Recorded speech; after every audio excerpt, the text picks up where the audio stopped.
Okay, hi guys! This is your Gem in Year Reader. Isipin mo mabuti ang tanong na nais mong masagot ng yes or no. Okay? Think about your question. Just a reminder, this is a general reading. So this may or may not resonate with you, so don't take it personally. This is just a guide. This is also a timeless reading. So kung mapanood mo ito sa ibang panahon at ibang pagkakataon, possible na nakatadhanang mapanood mo ang reading na ito. Maaaring mga advice and messages na mapupull out natin ay makatulong sa iyong sitwasyon. Also, please like, share, comment, and subscribe for more videos. Give me your energy. Isipin mong mabuti ang tanong na nais mong masagot ng yes or no. Magpupull out ako ng 5 cards sa deck na ito. Kapag majority ang upright, meaning to say it's a yes.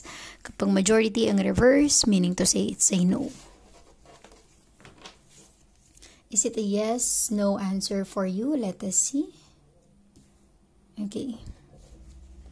9 of Cups, reversed energy. You have the Queen of Wands upright. 3 of Pentacles reversed. The 6 of Swords reversed and the Ace of Wands upright. You have 2 upright and 3 reversed, meaning to say it's a no answer for your question. Okay? I'm really getting here, this energy tells me na para bang kahit ilang beses ka pang madapa sa mga nangyayari sa buhay mo, ilang beses ka pang magkaroon ng problema or hindi mo makuha yung gusto mo, yung pinapangarap mo, wag na wag kang mawawalan ng pag-asa. Be inspired and motivated na someday, yung storm or thunder na na-encounter mo sa buhay, yung bagyo na nararanasan mo sa iyong sitwasyon, lilipas din yan. Okay? You have the Queen of Wands and the Ace of Wands. Ang ibig sabihin nito, humanap or gumawa ka ng way para ma-motivate kang muli or umisip ka ng inspirasyon mo sa buhay to go on with your life, 'di ba? Para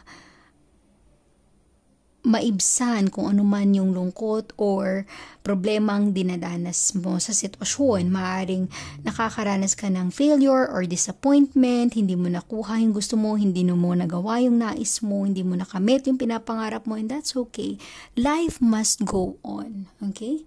Kung hindi nag-work out yung mga nangyayari sa buhay mo based sa plano mo, maaaring may ibang plano para sa iyo.